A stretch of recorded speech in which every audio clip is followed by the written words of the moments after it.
Hidely hodly there, podcast viewers and listeners. Hidely hodly. I'm trying to switch it up every week here at the Keepin' It Real podcast in my intros. Roth Cornett, Chris Carl, myself, Jim Vavida, all here to bring you the week that was in genre movie news. And a bunch of random noises. And random noises. We have our bell back. Yeah. We have Chris. We have the Butterman himself. That's my butter. And Captain Phasma over here. Phasma! And all your old chestnuts here today. Speaking of old chestnuts, I'm here. And I have my legs crossed. So there we go. Let's just dive into the week. There's not going to be any segues from that one. Okay. No. I want to, but I won't. No, I think it's safe to just let that one go. So let's start with last weekend's box office, since we got Mad Max still on the brain. Mad Max And the heart? and the heart. Mad Max Fury Road opened in second place. You haven't seen it yet. I haven't seen it He yet. hasn't seen it yet. So we've got a spoiler cast up on the site. So we won't get into that. I want to talk more Chris about is lame. I want to get more into basically how it did, will we see a sequel, all that. So Mad Max Fury Road opened in second place with 45.4 million. Pitch Perfect 2, number one with 69.2 million. It's already made more in its opening weekend than the original made in its entire That's a theatrical. franchise. Yeah, that's Exactly. So Fury what I was Road, thinking about that number too. 45.4 million. Which is not bad. Not bad. Great internationally as well, I Yeah. will say. Well, I mean, it's made 120 million worldwide, at least according to Box Office Mojo last time I checked. Now, that's opening weekend, and it costs about 150 to 220 million, depending on where you read it, who you ask. Will we actually get a Mad Max franchise? Do you think this thing has legs? It's going up this weekend against Tomorrowland, Poltergeist, all that. I think it has legs. I do. Yeah. I think it'll be, we talked about this before, that it'll be like a Kingsman that'll sort of build over time. Or like an Edge of Tomorrow, which, that initially it seemed like that was really a bust. It didn't work at all. But over time it built up, and it Overseas, too. Overseas, Yeah. So I think that there's a chance for that with Fury Road. I hope so, Carl. I mean, just you don't even have to have seen the movie to No, kind of no. know. Like, And I actually think that, I agree with Roth. I think that there is potential for it to just have a really strong second week here through word of mouth. I mean, I saw, aside from all the anti-feminist banter that was going on around about this movie, I felt like there was really, really positive word of mouth. Like, almost everybody that was on my Twitter feed that had seen it was just gushing about it. And so, maybe that's a testament to who's on my Twitter feed, but it's also a testament to the people who liked it, really, really liked it, and they're going to tell their friends, and their friends are going to go see it. And I go think see it that's again. and that's what happened with Kingsman too. Yeah. It wasn't the most stellar opening weekend. It was good. It was a good opening weekend, and probably better I than mean, we it originally opened up expected. against 50 Shades too, Yeah. which Yeah, that's was true. even tougher, thing to go up against. I'm going to play devil's advocate for naysayers here, and I hate to have to do it, but you're talking about people on your Twitter feed who are already sharing your interests. I've talked to several people who don't give a crap about Mad Max, never had seen maybe any of the other ones, and going off of the cinema score, we're got a B+, and Pitch Perfect 2 got an A-. Doesn't sound like much, but Pitch Perfect 2 is a movie that people are going to go again because of music, and it's a light comedy. I'm sure it'll drop a bit, but most of the people I've talked to who are not fanboys they saw Fury Road. They're like, it's good, don't need to see it again. And their word of mouth is going to be pretty lukewarm, because all I hear is, it didn't have a story, and Tom Hardy got run over, basically, metaphorically, by Charlize Theron. Right. So here's what I'm thinking, and here's the thing that I think needs to happen. The base of this movie is essentially the person out there who would play a game like Borderlands. That group is huge. So many people play Borderlands. Enough so that anybody who played Borderlands or enjoyed something like Fallout or something like that should be going to see this movie. So if you're a person who's kind of on the fence about it, but you enjoy those experiences, you should go do it and then advocate it, because this is a special movie. This is a different movie than we have been seeing from the studio system.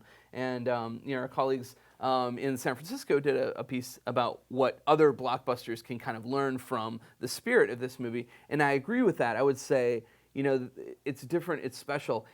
These kinds of movies need help, though, because it's not actually the standard cookie cutter thing that we're used to. It isn't. And, they're not the kind of movies. It sounds stupid to say a movie needs help when it's $150 million, but it does. Like, if you want to see more things like this, you have to vote with your money at the box office, usually in the first 2 weeks. And if you don't do that, it's cool, but that's what studios are looking at. If they're not seeing those receipts in the first 2 weeks, then these kind of movies, they won't bet on them anymore. Yeah, I mean, but the thing is, too, then you take something like Pac Rim, which it's not like they announced a sequel right away. Yeah, that was a slow That was a slow drip as well. But eventually it got to the point that they're like, it's worth it.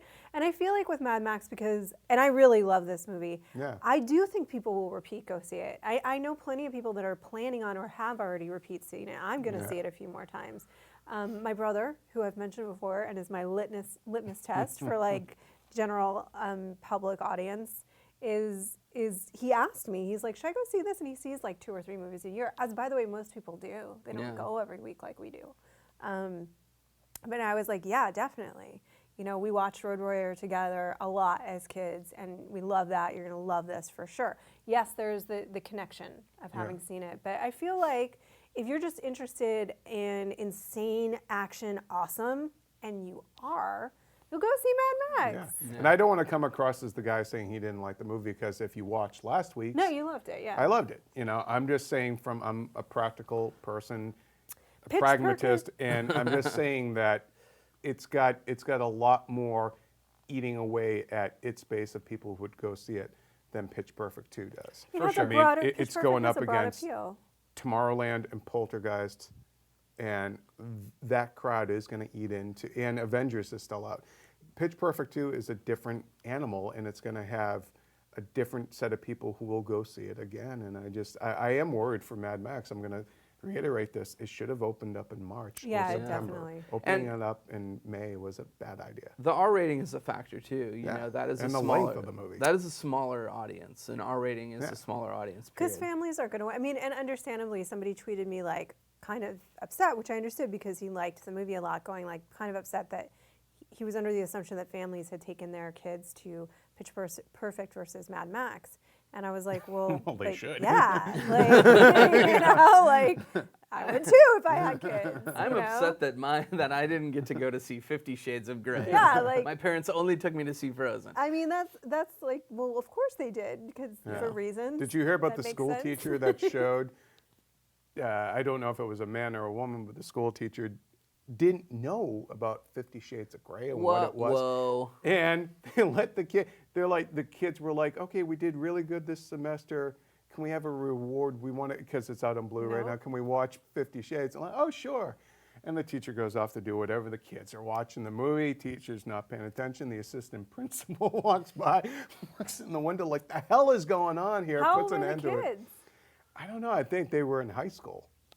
They They're know. It's But fine. it's a public school, and the teachers. They've already gone hell are so you much doing? further than that movie does. That movie's actually pretty tame. Yeah. Yeah, it definitely is. But overall, I mean, what does Mad Max have to make to warrant that sequel? Because home video isn't what it used to be. I mean, so you can't say, well, make up its money on Blu-ray. That doesn't mean that much anymore. It's not as much anymore. Yeah, I mean, certainly they didn't get Dread a sequel anytime soon. I think it is an interesting movie. It is kind of like Dread, where it has this really, really galvanized base of people who are really excited about it. But It's already doing better than Dread. It had a hell of a lot better definitely. marketing campaign too. Definitely better than Dread in terms of marketing and opening as well. But it's similar in that it needs to make up some ground now in the coming weeks. And you're right, home video isn't always the answer. It's replaced home video as international. So if there's more, I don't know how many territories it's left to open in. But sometimes you can pick stuff up along the way. A dozen or so. I know that it opened. It's already out overseas, and I think it is that it's a movie that, even though Pitch Perfect 2 is doing fine overseas, that's the kind of movie that I think it does translate better to a. It's the Yeah. opposite, right? Like Yeah. in other territories, Pitch Perfect 2 is doing less business. This is doing way more business in other territories. And American comedies are like that too. Yeah. Yeah. But that makes sense. I mean, especially Mad Max is so about the story is driven by the action. The dialogue is often irrelevant. But you know what? Yeah. Violence is universal. So is love. Unfortunately.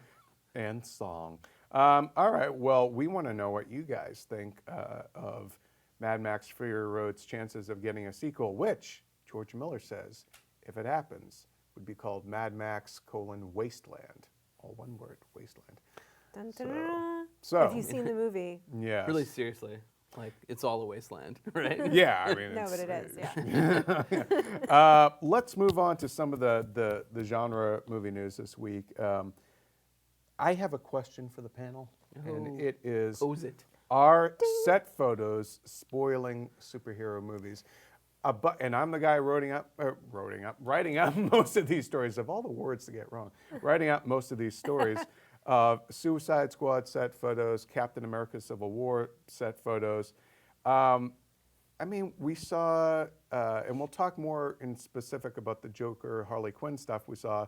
But we saw a very pivotal scene between those two. Basically, you're filming out in the streets of Toronto. It's not a very secure set if everybody can just put out their phones. We saw that a bit with Dark Knight Rises. For with, sure. Batman versus Superman, not so much. They managed to be able to secure that set. Some with the Avengers. Yeah. But I Yeah. feel like what's come out from those two movies in the Yeah. last couple of weeks, like I knew that we were going to, I actually was avoiding the Suicide Squad stuff because I had Yeah. heard that it was very spoilery, and then I knew we were going to talk about it, so I did look, and I'm like, Yeah. damn it is. Yeah. I wish I hadn't seen that because I feel like if it is, and we can talk about this too, if that does make it to the movie, because not everything that you shoot makes We'll it get to to the movie. that particular But moment. it is a spoiler. Yeah, it's a spoiler. We'll get in depth about that in a minute because I feel like that almost warrants its own separate conversation. But Captain America: Civil War, we saw a fight between Crossbones and Cap. We get to see Crossbones' first look at his outfit. Most of the time when you see somebody on set in their costume, it doesn't look good. And it's not the way you want it to be seen, but Crossbones looks so damn Looks cool. so It does good. look And he good. got a pass. He's like, That's yeah, my I'm fight. badass, man. I And got Grillo skull is and crossbones in my truly, face. like Frank Grillo is He's a great actor. I love Frank Grillo. He's a but cool dude, But he's too. also a really good fighter. You Yeah. know, he like legitimately he can. Yeah. He's a good fighter. So I don't know if that was him or the stuntman in that Well, scene. I've or- seen him in other flex fighting, Yeah. and he was the first time I ever saw him in anything was in Warrior. Yeah, me too. Yeah, and he was great. I was like, who is this Yeah. guy? And he was like a soap actor or Yeah. something. Yeah. Like, But he's great in Warrior. but Mike, get back to the question. I mean, what can filmmakers do to secure their sets better and not? Like, should they just at this point strike a deal with Periscope and just, here's us making our movie, might as well watch it, I'm and just actually- charge a fee? I'm periscoping you right now. I'm actually, better not be. I feel like people like Bryan Singer do a really good job of getting out in front of it and saying like, hey, we're going to be shooting, and this is what we're going to be shooting. Here's a look at this. Yeah, and here's here's a look at Nightcrawler. this. He is like- awesome though, because he will also say whatever. no, it's true. But here's in a really good way. But he's also had 15 years of dealing with the internet, being he knows No, how to he's- deal you're with like it. savvy. he knows He now says- what the hell he to says do. exactly what he wants you to write Yeah, and makes it sound spontaneous. Here's Like, what I he's will say about amazing. this. If the movie is good enough, it doesn't matter what you've seen of it before it comes out. It's still going to be magical. It's still going to be different when it's on the screen because, I've seen plenty of set stuff leading into movies. Some of them are great. Some of them are not so great. And it's like, even if elements of the plot are spoiled, if a movie tells a story in an engaging way, like spoilers actually shouldn't matter. Yeah. Like, the story of Titanic. Did it affect your, love of that movie? No. You know We what was didn't going to know happen who- at the end. we didn't I mean, know you're what right. was You, gonna you don't happen know what's to going to happen to those individual we always characters. knew that dude was going to die. That's that disaster movie 101. But for me, I didn't know. actually seeing Crossbones increases my Yeah. anticipation for that movie. And it's like, in a way, I feel like the set photos are like the appetizers. Like, oh, that's what that character Yeah. looks like. And then you get the more high res reveal, and then you're like, ooh, that's what that character looks I like. mean, we do set visits for movies quite often, and I got to say, I've never had when I'm actually sitting down watching the movie, my experience of the movie be diminished or increased by having been on set. Right. Some of the coolest set visits I've ever done were for movies that were not good. Yeah. Or that didn't do well. Like I had a great experience in Cowboys and Aliens. That movie flopped. City of Ember, movie flopped. You know, like so. They're not Green gonna let Lantern set visit was cool. They're not going to let you to any more sets. Yeah, Dude. like Yeah. I'm Quantum of Solace. Can I go on? Like what I'm saying is I'm the anti. Probably the horseshoe. cream of that crop, Yeah. though. But so all right. So Quantum overall, of do we think? Sorry. You get an old-timey bell for that I think one? I do feel a little like I don't know that I totally separate it. I don't know that I totally separate when I'm watching the Avengers, the experience of having stood on that set of Avengers Tower. But the photos themselves, like something that you're not. Let's say that something from Civil War is caught filming. Yeah. I'm just making something up. Let's say we see Cap. Let's do this. Let's say if Man of Steel, there had been set photos or videos of him snapping. Okay, sorry, spoiler if you still haven't seen it this many years later. Superman snapping Zod's neck. Right. It's obviously That's a a big huge spoiler. spoiler. Yeah. But how would you have felt if that was just out there on the internet?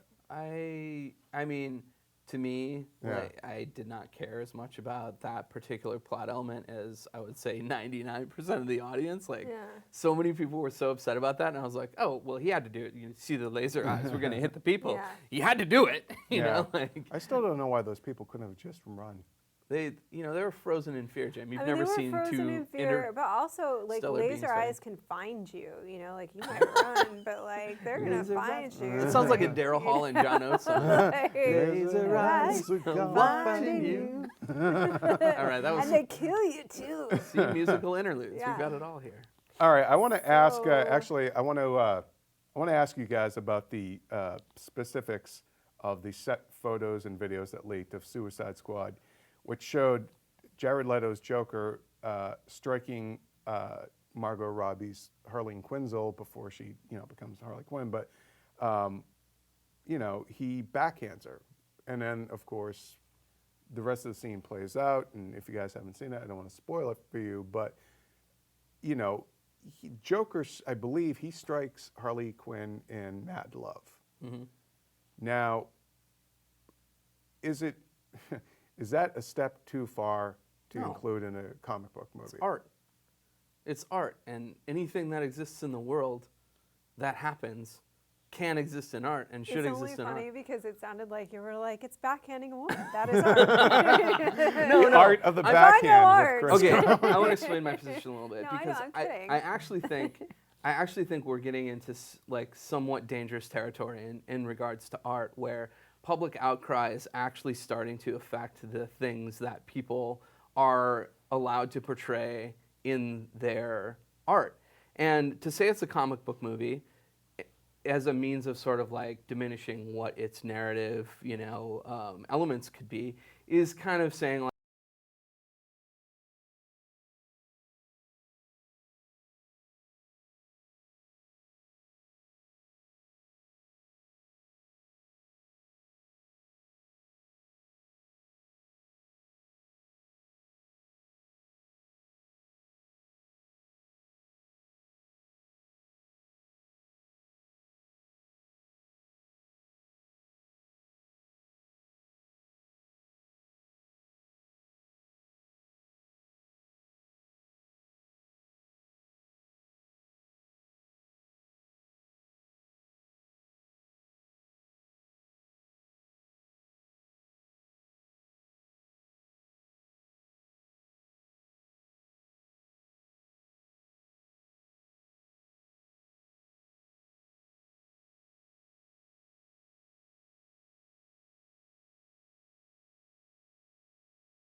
Ultimately, this is something that kids are going to see and stuff like that. And I guess we are in this hyper-vigilant, hypersensitive time where every artistic choice every single thing you do is now nitpicked to pieces. So I would say, like I've said this about, my hair is all over the place.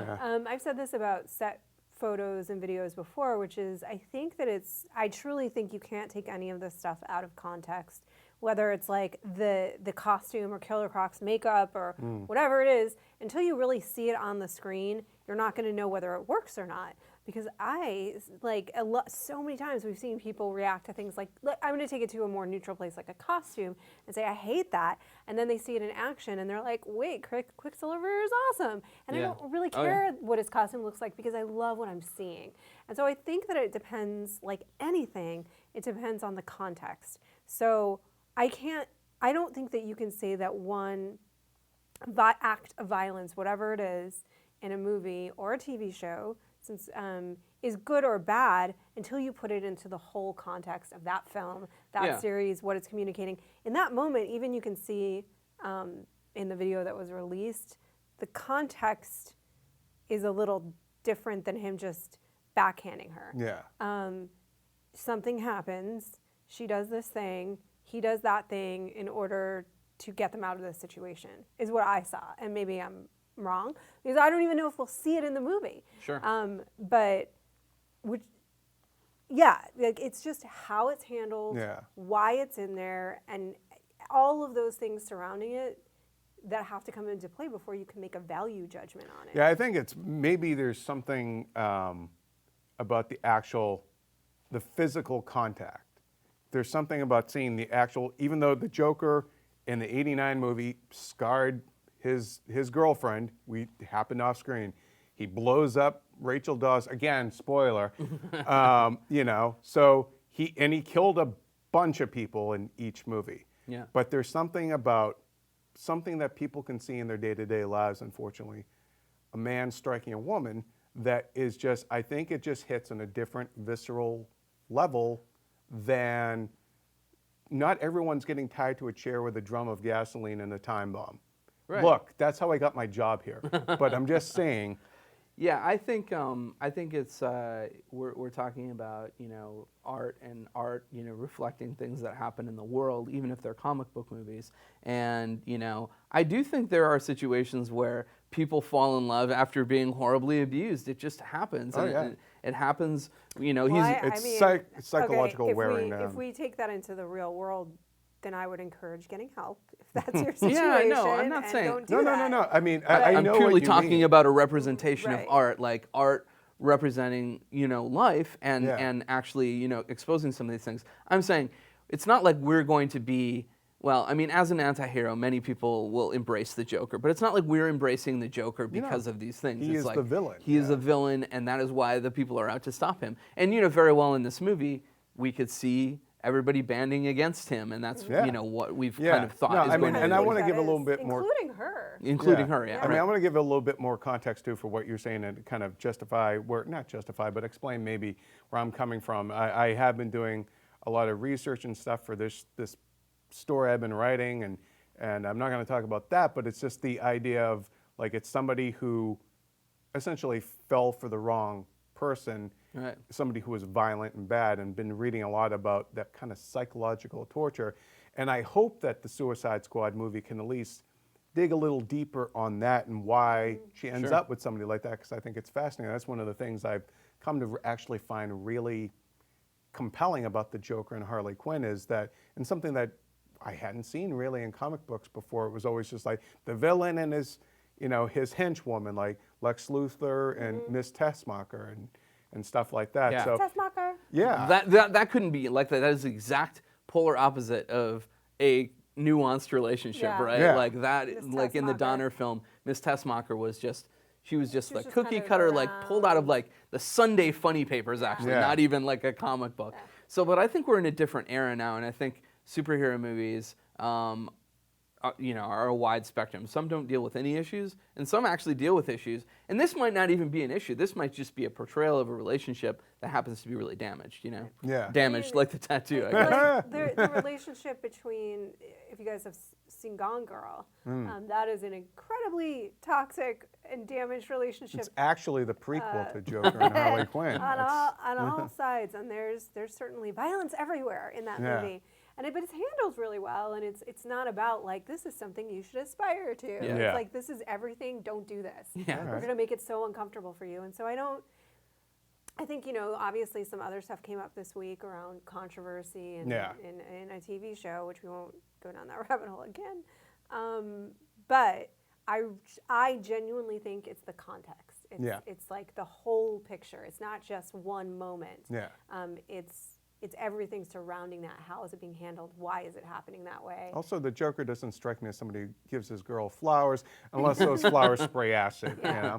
So we want to hear what you guys think about this. Romance.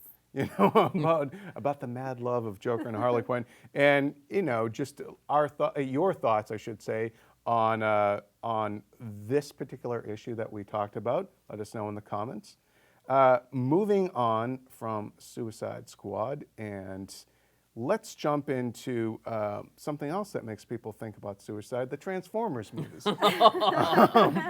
Well, we had that's a little funny. We had some news this week that I like how. What would you give it out of 1 out of 10? Your the joke. joke, 6. It tried. I don't know. I'm not going to win any awards at this, people. So Transformers, some news this week. We knew that Akiva Goldsman was sort of tasked with assembling sort of a writer's room, for to quote incubate ideas for spin-offs and a multi-part sequel for Transformers. And he's come up with, reportedly, I believe according to Deadline, the following writers to work on it. And we're going to talk about one writer in particular. Those writers include Iron Man's Art Markham and Matt Holloway, X-Men The Last Stand, and Pacific Rim 2's Zach Penn, and Amazing Spider-Man 2 and Lost writer Jeff Pinkner, and, drum roll please, The Walking Dead's very own, the creator of The Walking Dead, Robert Kirkman. Who once sat behind me at Book of Mormon. He sat across from me from Book of Mormon, and I tweeted him, and he turned around. I remember, I was there. Yeah, you were behind me. That was the Yeah, same. it was the same show. Yeah. Book of Mormon, great show if you should see it. We're big Awesome. stage lovers here. Anywho, Robert Kirkman, creative Walking Dead, getting involved with the Transformers movies. Even if it's just to incubate story ideas, whether or not he's actually going to end up scripting one, we're not sure. He's a busy guy. He's got the Walking Dead comic book and now 2 TV spin-offs. Oh, he's got more than Walking Dead in comics. Yeah, and then he's also, he's got basically a company that's working on... Skybound, is that his company? Skybound, yeah. And it's working on not only multiple comics, but multiple TV shows. He's got a movie, too, with Norman Reedus. Yeah. So he's got a fair amount on his plate. My question to the panel, then, can Robert Kirkman reanimate Transformers? And what does this mean for The Walking Dead? Like, how much is he going to have less of a stake in that, because that's a lot to take on. Well, we're seeing this a lot with really sought-after creators now. You're seeing Lord and Miller get put on everything. Yeah. You're seeing, years ago it was Damon Lindelof. Like you see all these people who kind of like Orsi and Kurtzman. You see these people repeatedly getting put on projects, and they get really hot for a while, and then and then it like things starts. Suffer. Well, and then eventually you get to this critical mass of projects, and then you have to like start cutting back on stuff. Or they just have their names on things and they don't actually have that much to do with it, which is really risky. Yeah. Like Spielberg, which is really risky because then things come out like he does not want them to, and his name is still on it. Yeah. So he's now stopped doing that. Yeah, I think he has stopped doing that. He has, it's pointedly. like but I think the key phrase here is like incubator. He hasn't taken his name off Transformers. Yeah, true. Well, he hasn't taken. He's still getting that check too. I wouldn't take my name off Transformers either. I would put my name all over the Transformers. Well, Kirkman probably wants a little bit more of that money too. Get some of so the toy let's money. talk about why Kirkman. What can he bring to Transformers? I think he's need? It's I was gonna say that the key thing is incubator idea. It's not like we're saying for sure he's gonna be writing the next Transformers script, but you want people in there who have good ideas that have like really struck a chord with the world, and obviously Walking Dead has. And you know, these other guys are no slouches either. It's like a lot of people who have done a lot of quality things sitting down in a room to figure out this Transformers problem. You know, and I think they realize that like, although the series has been really popular, it's gotten a little bloated, and there's somewhat of a quality issue. You know, like they're not outside of diplomacy. Yeah, okay. Well, I was being diplomatic, but yes, you know, like the Transformers. That was like politician. Outside of Transformers, the original movie, which I can still contend is decent. Yeah, I like the first Transformers. I think it's just kind of gotten away from itself, and everybody realizes that, right? And so, it's like Rod Stewart. You know, it started off cool, Young Turks. Now he's playing Vegas. you want He's like Danny Collins. you want to bring it down to the kernel of the story, and I think that's what they're trying to get Chris is to. running for mayor of Transformers Town. I am. My campaign platform is kernel of the story. So that's what you want to do. You want to get back to like Autobots. I'll lower and your Decepticons. taxes, or that's not my butter. That is not my butter. But do you think Kirkman, though, can actually make it about people again? Because let's That's what it needs face to it. be. I mean, Walking Dead, at the end of the day, yeah, sure, we love the zombie kills, but we're still involved, for the most part, with the humans. Well, the zombies in The Walking Dead they're like the natural event. They're the disaster that happened that the humans are then responding to. But it is all about the people and the zombie killing, but also the people. I think the thing with Kirkman, I think you're right, is that the key is that they're just their sort of brainstorm, which is actually a really smart idea, to just get people in a room, try and see if they can figure out the best approach to this franchise and keep it thriving. But not unlike what we do every week on Keeping It Real. Exactly. Why don't they just get us in the room, give us some of that toy money? That toy money. God, can you imagine? But I think the thing with Kirkman is that I don't foresee him abandoning his other projects and like signing on to really write a Transformers movie, because he is allegedly quite protective of his work. That's one way of saying it. And I wonder if he could really work all that well within the confines of a studio system where there's so many people other than him calling the shots. Some would say it's a Fontole Creek. Yeah, I something mean, that goes with it. I think he could get in there and brainstorm for a while about Yeah. it, but to like, he couldn't really, I don't think, like, I mean, that's take ownership. I mean, that's a lot to go from running your own flagship, basically, to now essentially being a hired gun. Like, we want your smarts, but at the end of the day, you know, the Paramount brass, De Bonaventura, the producer, They Spielberg, are the ones calling the shots. Michael Bay, like, nobody tells Michael Bay what Michael to do. Bay has, he has final cut. Literally nobody is telling him what to do. I think they're going in a room to come up with an outline or several outlines, and that's what's going to happen. You know, like you're going to get, and then one of them or a couple of them are going to take on the writing of the project after that. I don't think Kirkman is ultimately going to shake out to be that person. But here's the one thing I would say: we were talking about bringing humans more into it. I think what needs to actually happen is that the Transformers need to feel like humans. And we need to get to kind of how it felt to you as a kid when you were watching Transformers, the animated series, where those characters felt really real and human to you. And I feel like, you know, it's really, like right now, it's like really flashy and one-liners, and really the only person-y Transformer you relate to is Optimus. And, you know, like, it needs to be so that everybody is kind of... Bumblebee too, I think. Bumblebee does communicate, you know, kind of in other ways. He's essentially like, you associate him kind of like the same way, to far lesser degree, but with the way R2 just made beeps and sounds like that. But now, everyone loves R2 more, but, in that movie, I would say I actually have a bigger affection for Bumblebee than any other character. Yeah.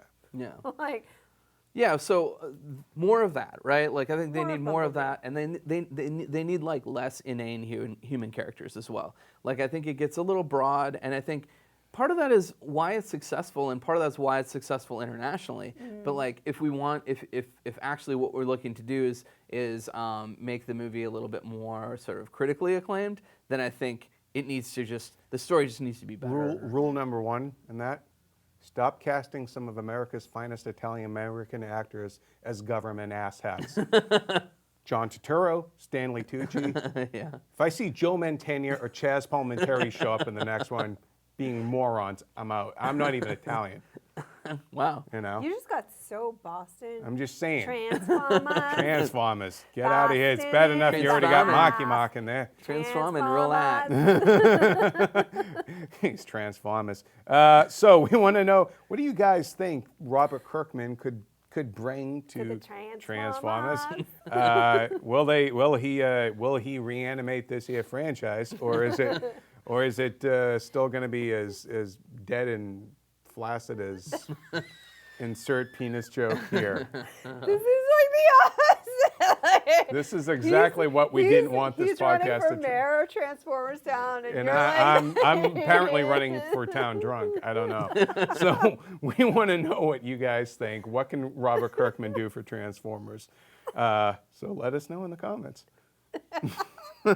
Moving on from Transformers, let's talk about something else that probably hurts. The Star Wars prequels. We're just keeping it real. You're just this week. delivering pain today. I know. Well, look, the reason why there are a couple of reasons why we're talking about Star Wars prequels. First, this week marked 2 anniversaries: the 16th of Phantom Menace and the 10th anniversary of the release of Revenge of the Sith. The second reason is I had a little, just an exchange with somebody on Twitter last week. Forgive me for not remembering your name, but it was a younger viewer, somebody who grew up with the prequels, and he was saying, I believe it was a he. Forgive me if I get that wrong, but that look, this was the Star Wars I grew up with. It's not the one you grew up with, and for me, they mean a lot, and to me, they were good, because that was what connected me to Star Wars. You have the original trilogy, I have this, and it was more beyond just that. And I was kind of saying, well, you're kind of making an argument for, nostalgia over quality, but it did get me thinking again. And I'm really tired of having to defend why I don't like the prequels. And I feel like we've been having this conversation for 15 years. But let's go ahead and talk about let's get out of here. which Get back which on that Star Wars horse. prequel character. How are we phrasing this again? Which Star Wars prequel character was the best and worst, or which? Can we universally? It's so easy to go after Jar Jar, right? Yeah. And be like, everybody hates Jar Jar. He's the worst. But who do you like? We're turning it on a positive note. We're trying. So which Some more prequels than others, character yeah. is your favorite? I mean, I think here the obvious choice is Darth Maul. I think from the very first time you saw that trailer and you saw the first look at him, and who's my favorite character was the music. I loved the music, all that That's chorus. cheating. It is cheating. So I'm still gonna say Darth Maul, but he was only in the one movie, and I feel like that was a mistake because you had. First of all, who among us didn't think he was the Phantom Menace? Yes. When you saw that trailer. But beyond that, you see that trailer and you're like, this is Darth Vader for the new trilogy, and I can get behind that. And it looked cool. It was disappointing that Lightsaber. he, even within that movie, they were setting him up as the apprentice. I He's hope gonna that grow. doesn't happen with Kylo Ren and Force Awakens. Yeah, we don't have to go down that. Yeah, rabbit well, hole let's yet. not go down that path. But I would say he I wasn't don't in think he so. wasn't in either of the 2 sequels. And he really didn't do all that much in there, but his presence was really, really felt in that first film. And even sort of like your anticipation of it, all those things that you did as a kid to prepare your body for Boba Fett, Yes. you did with, my body is ready. Yeah. Oh, Boba okay. Fett. Anyway, Boba Fett. Everybody, maybe that was not the best way to go into that. I'm just saying. But Darth Maul, Just keeps so getting awesome. better. Darth Maul, the promise of him was awesome. Yes. The sequence that he was in, the lightsaber battle, was one of the best Awesome. lightsaber battles in So good. all of the movies, period. Yeah. And like I He's such a said, cool look, great makeup. Yeah, Look, everything. saber. Ray The Park was so movements, cool he was too. the way he moved, the way he fought. lightsaber. one of our writers, Max Nicholson, wrote a great piece about characters in the prequels who benefited from an extended life outside of the Yeah. prequels. Yeah, they so, were better served. in Yeah, that. so Maul look was one that of up. them. And Maul is one of them, but I think he's probably the most. he was my favorite, but I also think he was one of the best. And I think they made a mistake by not giving him a through line into the second and third films. I think that the tricky part about that is that if then I agree with you because he was so underserved, and that's why he had a life elsewhere, and people really love him. But then if the story is really about Anakin, and Anakin turning to and Anakin ultimately has to be the bad guy. Yeah, he has to be the bad apprentice. Yeah, exactly. So that's tricky. So how do you can't there are only two. So like, what do you kill then? You can't kill the Emperor. Like, so I don't know how you get around that and have him really have a through line in all three movies. What did you think? I mean, I liked Darth Maul a lot in that first movie, and then I can't separate like my affection for Yoda, period, from like wherever he is, and so I'm like, well, who's the best character? It's Yoda, obviously, period, done forever. Yaddle. But Yaddle. Actually, I think Yaddle's on Max's list too. Oh yeah. Hell Yaddle. Hell Yaddle. but probably consistently, we talked about this earlier, in terms of being like a consistent character in the movie, because Yoda didn't do much until the end. I would say I was very, very pleased to see Yoda, get out his saber and do and show that he was more than just like force pushing and just a great Jedi mind. Right. I love to see him in action. I thought that was great. I know some people totally disagree with me. Well, I mean, and we'll get into that, but I mean, let's not undercut the power of using Yoda's mind. Let's not undercut the fact that he could move this whole building if he so desired. I mean, he's a pretty powerful guy. He doesn't really need. He's full of action. He is always doing stuff. Yoda, comma, man of action. Yoda, man of action. Even when he's still, he's a man of action. He's not a That's man. Yoda. He's a whatever. I forget what they're called. His species. Did they give a species name? He's still a man. Like, he's still a male. Right, so he's a man of action. Yeah, we're not going to.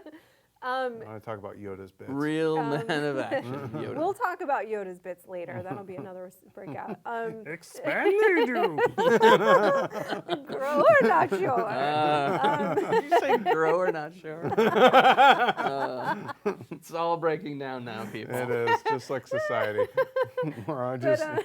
I love Yoda so much. But Maybe you love him a little too not much. in that way. I don't know. I don't love him quite like that. But Obi-Wan was probably the one that had the most consistent through line in the movie and was like the best character throughout because he was in all three. And it was Ewan McGregor who I thought brilliantly handled that character and was really game. I think he felt like he was just, just watching behind the scenes stuff with him. He just was really excited about being a Jedi and being part of this world. Part of this world. Anyway, he was like so excited to just be participating in it. Mashing up all our Disney. And even his comments like after the movies have all been kind of like, I'd return to that world. Yeah, he I'd loves love to. it. Even though he he's did. also been incredibly candid too about what didn't work. But I think that's fine. I mean, he's Yeah. an artist and you want everything to like work to its fullest potential. I think that's great. But at the same time, he's had a lot of enthusiasm and I think he did a really admirable job with what he was given. For sure. So I'm cheating too because I'm saying those two. You? Yeah. I'll be honest, and this is going to sound non-committal. I'm going to say none of them. Darth Maul's a cool character, but he's a one movie character that ultimately didn't affect the course of that trilogy. He's cool. The fact that we're still talking about him all these years later, I mean, it's kind of like Boba Fett, but it's like ultimately the Boba Fett effect. That trilogy could have existed without Darth Maul. They could have killed Qui-Gon some other way. I kind of liked Liam Neeson being in there, but I thought he was kind of a wet blanket.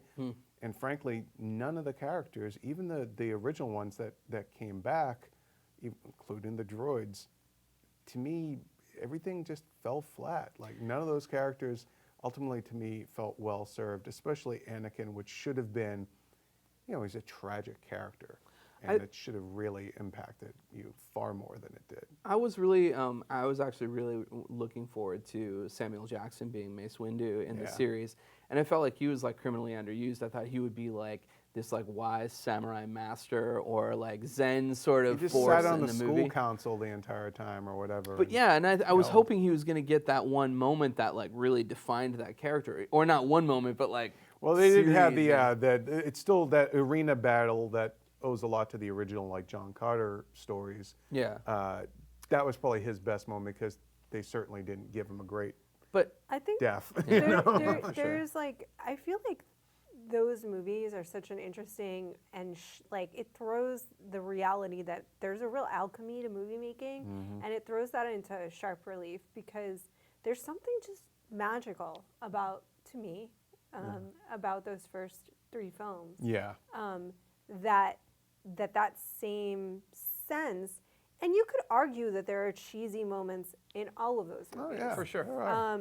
And not all of the original trilogy works Right. 100% of the time. But there's some kind of like alchemy that just happens, and you can speak to a lot of the different people that were a part of it creatively in terms of as directors and writers and things like that. And frankly, Harrison Ford brought a ton to Han Solo that was not on the page, that I think then brought the other people around him to life as well. Yeah.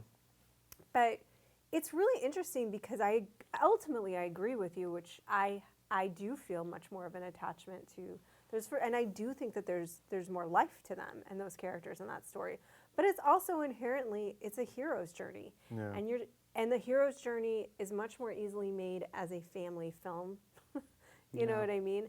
Than the tale of a man falling to his demons. The tale of a man defeating his demons and overcoming them, as we all want to be able to do in our lives, is way more uplifting and way more lends itself to like the kind of tone that Lucas was setting in terms of being a family film than if you're going to tell the story of a man falling to his demons, it has to be a lot darker, and it wasn't, because it was appealing to kids. It was just it was a very, very hard thing, I think, to go in that direction, go back to prequels, unless you made it a way earlier prequel. Like, he wanted to tell the story of how Darth Vader became Darth Vader, and I think, like, the execution of it wasn't always there for sure. But I still feel like that's just not a good idea.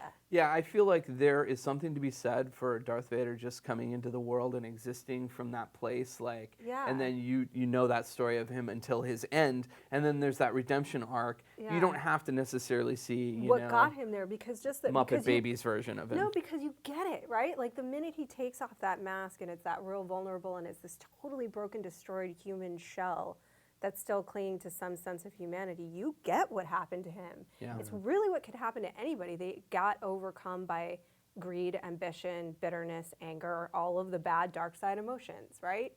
That's what happened to him. Yeah. Hate leads to suffering. Like, hate leads to suffering. I get it. Suffering leads to the dark. Suffering leads to the dark. Well, I mean, we'll talk more about sort of in future episodes about the benefits and the pros and cons of prequels, because I think there's a Godfather saga conversation we had there. So we'll save that for another time. But we were trying to be positive here. We are trying to be. So let us know who you think who's your favorite Star Wars prequels character. Let us know in the comments below. And then let's move on from Star Wars. Let's talk about the first look this week of Warcraft, of the orcs in Warcraft, specifically Orgrim Doomhammer, played by Pacific Rim's Robert Kaczynski. 2 photos came out. Yeah. ILM effects. It's motion capture. It's not makeup. Freaking great, right? So It looks cool. It looks so good. I keep it's the most animated I've been in this episode. I think actually every single person who has witnessed the long, slow, horrible slog of video game movie adaptations is just kind of like waiting with bated breath to see when this movie is going to not be great. No, it's going to be great. That's what I'm saying. It's going to be great. Yeah. That's what I'm saying. We've conditioned ourselves to expect it. Yeah, you want to believe that everything's going to be great, and then it's just been letdown after letdown. So like, that's what I'm saying. This imagery puts me in a good mood about this movie, and like really everything I've heard about this movie has put me in a good mood about it. And I think Duncan Jones has the right head on his shoulders about it, and they're getting so much time to work on the effects. I mean, it's like going to be fully like 2.5 years. I saw some stuff. Joshua Yale, our comics editor, saw some of the same footage as I did, but additional stuff as well at BlizzCon. Last year at Comic-Con, I saw a couple of scenes. It looked cool. Like it wasn't a universally kind of acclaimed thing, but for the most part, the yays outweighed the nays. And I'm looking forward to it. If anything, the orcs are going to be, that's going to be an amazing thing to look at. I mean, I think Duncan Jones, I'm paraphrasing him here, but he said that essentially he had to tell a story with the scope of Lord of the Rings and technology-wise do something as new as Avatar did, which is, that's a lot to take on for what, your third movie? Yeah, but not only that, he's also trying to tell, it's like if Lord of the Rings was trying to tell the story of the humans and the orcs on equal footing, because, you know, he doesn't want anybody to really be a villain. It's just kind of a story of what happens, you know. Yeah. It's how a war starts. You could argue that Game of Thrones is the same way. Like, everybody does bad things and good things, and some people do way more bad things than good things and vice versa. But that's how they're presenting it, is like, hey, here's what happened. But Game of Thrones is basically on a spectrum of Joffrey and Ned. Yeah, and exactly. then most people are somewhere in the middle. Yeah. Right, yeah, for sure. So overall then, thumbs up I'm really on the Warcraft look? Really excited about that I movie. can't wait to see more of it. I want to see, I'd seen them in action and it looks great. So hopefully we'll get a teaser, a trailer, anything. Just give us something in motion pretty soon. Yeah. Well, I think they're trying to hold it back as long as, and then present it the way they want to. So it comes out, is it February or March of next year? Yeah. Yeah. So Soon enough. Yeah, soon enough. That movie may set records in that time frame because it is really Hopefully, because Batman v Superman comes out not too long after it. So if they're going to hit, they better hit pretty quick. I have a really positive feeling about this movie. I think it's going to be really they're opening good. it up at a good time too. Yeah. And again, like, not to echo our Mad Max stuff, but like, if Kingsman opened up in the summer, and I think initially, correct me if I'm wrong, folks, I feel like Kingsman was supposed to open up in the summer and it got pushed. Yeah, I feel like it was definitely moved. And I feel like, you know, Warcraft, they were thinking ahead, and they're like, no, we're going to put it in the spring. We know, you know. Well, and I feel like Mad Max should have done that. I don't want to go back down the Mad Max well again, but I just think that there's a reason why you push some of these riskier bets to a different time frame. And it can pay off huge dividends. Yeah. You know, because there's people no are such still thing going really to the anymore movies. as a summer movie. Yeah. They're big movies. Summer movie season can be any time of the year now. Yeah. Theater owners have been saying that for a while. Fast and Furious has proven, you know, like you can Captain move America, that date. Winter Soldier you know, was in April. and I think that is just, that's the best lesson. Now you can start owning a month as your month, you know, as a studio, franchise-wise, you know, like. It's a great March, bitches. Yeah, exactly. It's great to say, like, hey, we're going to claim franchise, February, you know. We're March I mean, too. yeah, Harry exactly. Potter and the Hunger Games movies did a lot, mostly November, I think. Yeah, Although Potter was mostly did some summer stuff though too. They did, yeah. When I think the first movie opened in, I want to say the first movie definitely opened. Wow. And then Lord of the in Rings November. was always like end of the year stuff, Yeah, right? yeah, right before Christmas. So, all right. Now let's talk about Family time. family time. Let's talk about the I did Flash. bring a 6-year-old to that. This one steps on my lines every time I try to make a segue. I'm sorry. My Lord, if this was a movie, I would ask for another take. All right. This was a movie he would. Oh, you'd have to have seen the earlier segments in that. So let's start here with talking about the Flash movie. Phil Lord was on a podcast this week, and he said that they're going to use Barry Allen, and it's going to be, they're hoping to do something different with superhero stuff than we've seen in other movies. And it'll be, he said the word standalone, but I think when you look at the context of what he meant by standalone movie, I think he meant standing apart from the CW show. He acknowledged the popularity of the CW show, which also has Barry Allen. So my question to you, panel, is what can or should the Flash movie learn from the Flash TV show, and how can it be different? Drop some knowledge, Papa Smurf. Ooh, I mean, it's tough You're only because saying that because he's got the beard. I is the actually beard. feel like I feel like I got more of a Yukon Cornelius vibe. but No, that's cool. like Yeah. every time I look at you, all I can think is Papa Smurf. That's cool. Papa Smurf. Anyway, so we're gonna answer this question. The Flash, what can it learn from the TV show? I don't know, the TV show has done well. I mean, it's done well in its portrayal of the Flash, and I think it's done well in its tone. I think, honestly, this is probably going to fit more into the DC Universe tone, a little bit more, a little darker. Even though it's Phil Lord. Gritty. Yeah. But I don't see It also that. has Ezra Miller, though, too, Yeah, I so it's a don't weird combo. But that's the thing, like, I elements.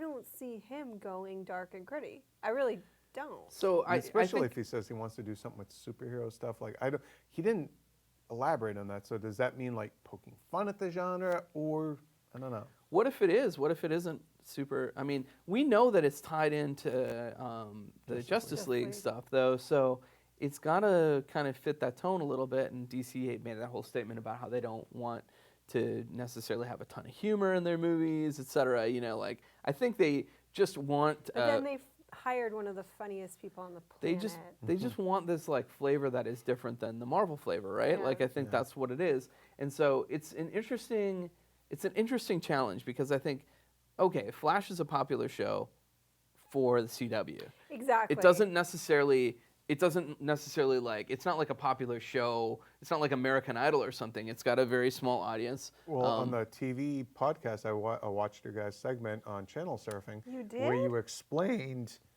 why the Flash might be a success for CW, but compared to like CBS or because you guys were talking about Supergirl.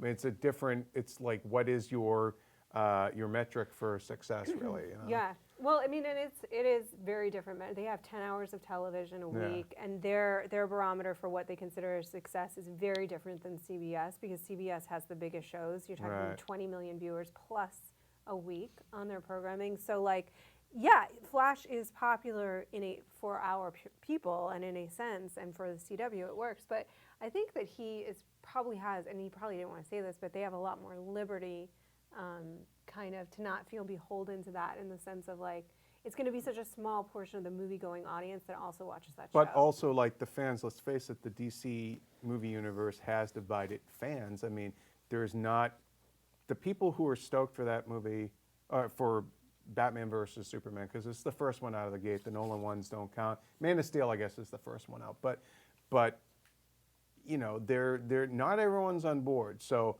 but everyone seems to love the Flash. Okay. It's so good. what can this movie? What do they have to do? What do they have to learn from the success of this show and how it portrayed the Flash?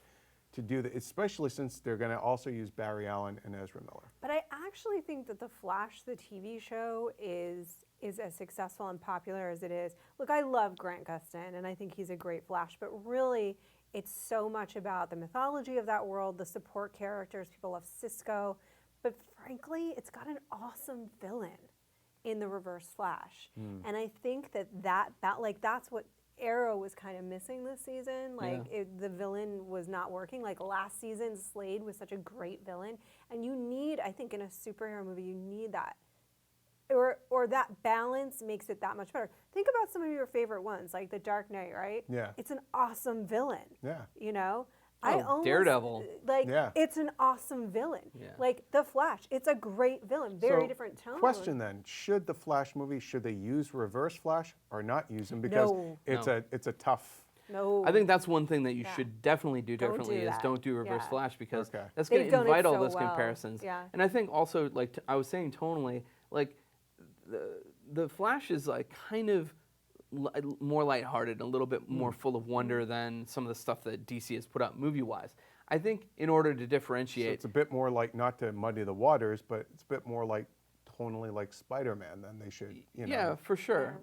Yeah. I mean on the movie side. I don't think you have to get totally away from that vibe, but I think just by virtue of the fact that it's going to be in the DCU, it will get a little bit out of that vibe just because it's like it totally has to match up with Justice League and Batman versus Superman and stuff like that. So like maybe some of those problems are already solved, but I would say yes, no Reverse Flash. No Reverse Flash because I think, and I'm not trying to say that every superhero movie that's popular it's because they have a great villain, because it's not. We've talked about this before, like Marvel villains, movies, great heroes, not so great with the villains. But I'm just saying that I really think that TV show that it's the ensemble and the inclusion of the really cool story of Barry's history with the Reverse. 20-something hours to establish all this too, instead of 2 hours of like basically having to do a ham-fisted version of Peter Parker and Norman Osborn, essentially that dynamic, the kid and the scientist, but the scientist is the bad guy and yada yada. But one thing you can learn also from what you were saying is embrace that mythology, right? Like take that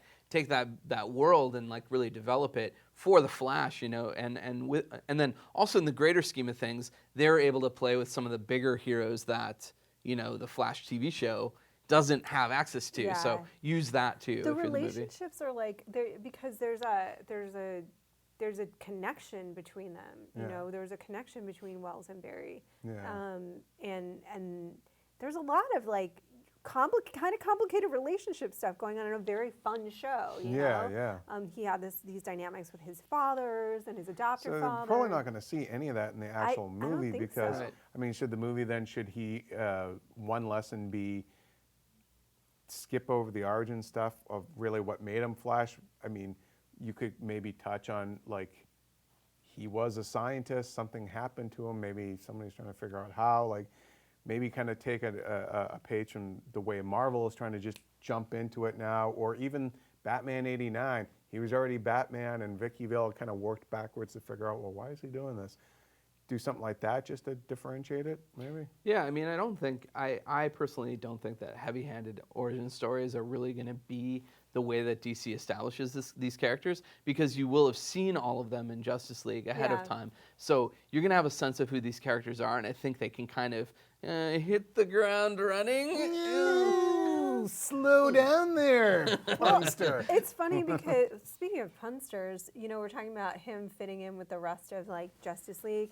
It could be that they're like, well, we could have this one funny guy, the speedy guy that runs around and like makes joke and then runs off, you know, like that could, because You only see him for 5 minutes in the whole movie because he's just at work doing one-liner, other outta stuff. Like, here, I got a you job, know? dude. You don't want to bite this too much, but you can kind of take a page out of Quicksilver's Right. book too. He was like In which incarnation? in the In Fox X-Men. movies. Okay, in X-Men. Because he was actually like a sort of welcome character. Like you had mentioned it before, but like his costume was whatever. But like he was a great character once you saw him, and he didn't even have a lot of screen time. Yeah. So you know, somebody like the Flash, they could kind of capitalize on that. That movie still was like serious. We're in going to have tone. dueling. What is it with the speedster characters of being the ones that have ended up being the dueling ones? We're going to end up having two Flashes probably at the same time. We had two Quicksilvers at the same time.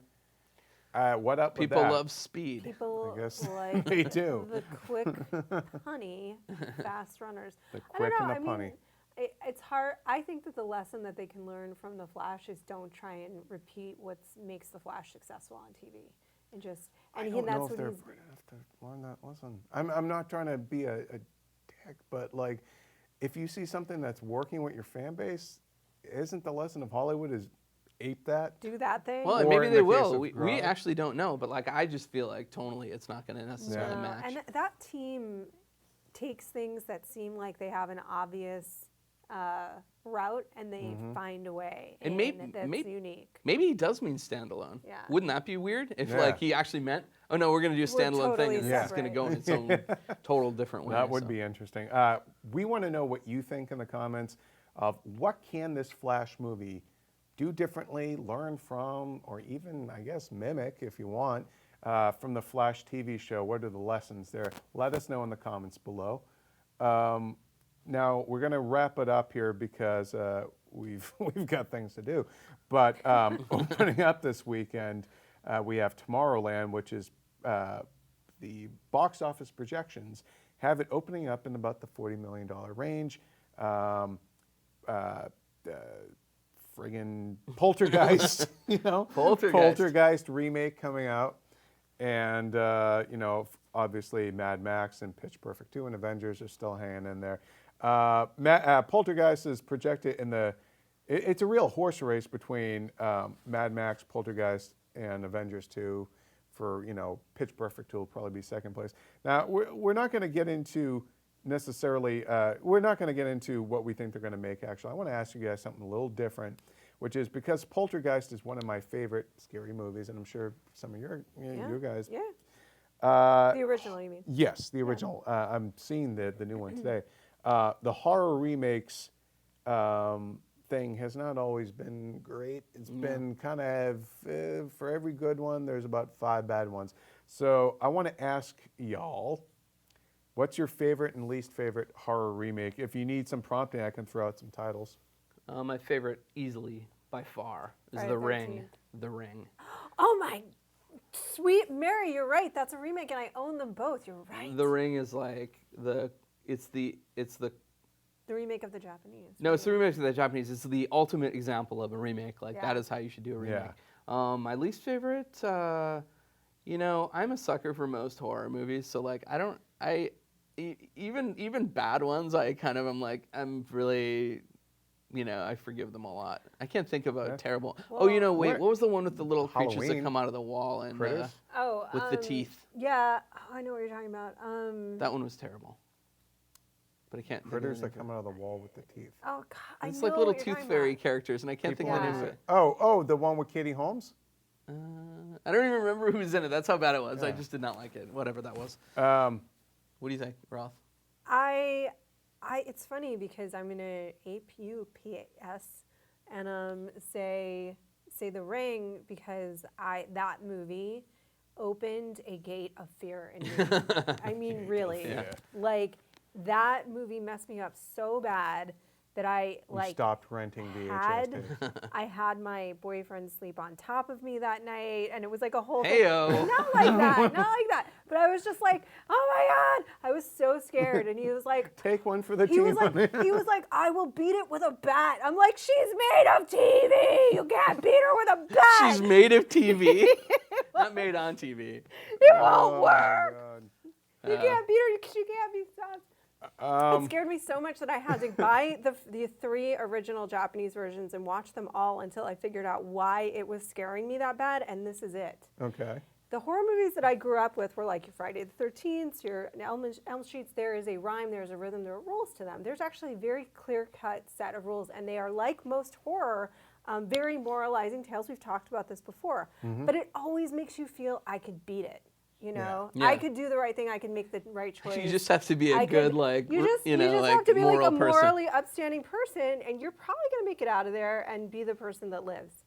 But with The Ring, it was just the fundamental lesson of The Ring is that the universe is chaotic, there is no order, and godless. And it was so also, scary. When curiosity kills the cat, Like, watch the tape. And they put it in. Exactly. Well, and that. That's how to save yourself, really. That is the one rule. Don't watch it. Don't watch videotapes. But you're going to watch the tape. But don't watch the you're tape. going to watch the tape. You don't know what's on it. What's in the box? What's in the box? So that's why. But so I will agree with you, The Ring. I was going to say that I really liked the Friday the 13th remake, but I will say, definitely and The Ring. Least favorite. Halloween. The zombie Halloween. The zombie Halloween. Yeah, it was terrible. Yeah. It's just awful. All right, I'm gonna say favorite remake, The Fly. Oh, damn it! The Fly. I called really it. good. Too late. With Dawn of the Dead, a runner-up. Ooh, Dawn of the Dead too. God, yeah, but those you know are what? I good stand by too. The Ring. But Dawn of the Dead was great. Yeah. And the other one. I stand by The Ring, but The Fly's pretty awesome. That's The Fly. Cronenberg, baby. That's my favorite remake. Least favorite. I'm just gonna. Go ahead. One more I want to throw in the mix. I thought that Texas Chainsaw Massacre was really, really well done. The remake, the first one, the the first remake? Bay-produced one. Yeah. With Jessica Biel. I thought that was. I think that we should debate that one day, and it's going to be a very important discussion. Okay, we'll do that one day. Jim, what's your worst? I'm gonna say the ones that I like the least. Obviously, Psycho. Oh yeah. And God, That was just so I just weird. had to hear Psycho, Stupid. and the see the Thing ones are tough because the Kurt Russell Thing is technically not really a remake of the original 50s movie. It's a adaptation of the short story. And then the one that they made a couple of years ago with Joel Edgerton and Mary Elizabeth Winstead wasn't terrible, but that was more of a prequel. So I'm going to table those because I love the Carpenter Russell one. Yeah, that was great. But didn't really care for the I think it was 2011 one. So the ones that did upset me though were Psycho and then The Omen because I loved the original Omen movie. And while I thought there were elements, the casting I thought of the Omen remake was good, except for the kid. I hate to pick on a kid actor. And then the other one I didn't really care for. Oh, I'll pick on a kid actor. Bring a kid actor. The And I'll pick Hitcher. on him. I love the original yeah. Hitcher, and then the one that they did with Sean Bean was just terrible. Yeah. And he felt miscast to me too Yeah. in that film because he just I mean I would say that you're right, though. Psycho is the worst horror movie remake ever made. You're right on that one. Because it's Horrible. like you was shot for seriously just shot. did the Yeah. same But no thing, reason. and it's amazing how you can't recapture all the variables No. or just the idiosyncrasies of somebody's personality or performance. But yeah. That was awful. All right, And so The Fly is awesome. in The Flies. So we want to hear what your favorite and least favorite horror remakes are on the eve of Poltergeist, the remakes release. Let us know in the comments below. Guys, that's going to do it for this weekend's podcast. Next week, we'll talk more in depth about Tomorrowland, because I definitely have some opinions. I have mixed to negative feelings on the movie. Eric Goldman's review is up on the site. It's mixed to positive. Let us know what you guys thought of it. And I want to say, for more video shows, you can catch Roth over on Channel Surfing, and also every week on Dragons on the Wall. So if you want to hear Roth talk about Game of Thrones with Eric and other select guests, tune into those. Except for the next 2 weeks. Except for the next 2 weeks. But yeah, I mean, check them out anyway. They're like in-depth discussions of each episode, you know, your Game of Thrones questions, etc. And then Channel Surfing is our TV podcast. So take a look at those too. So, otherwise, for all things movies, keep it here on IGN.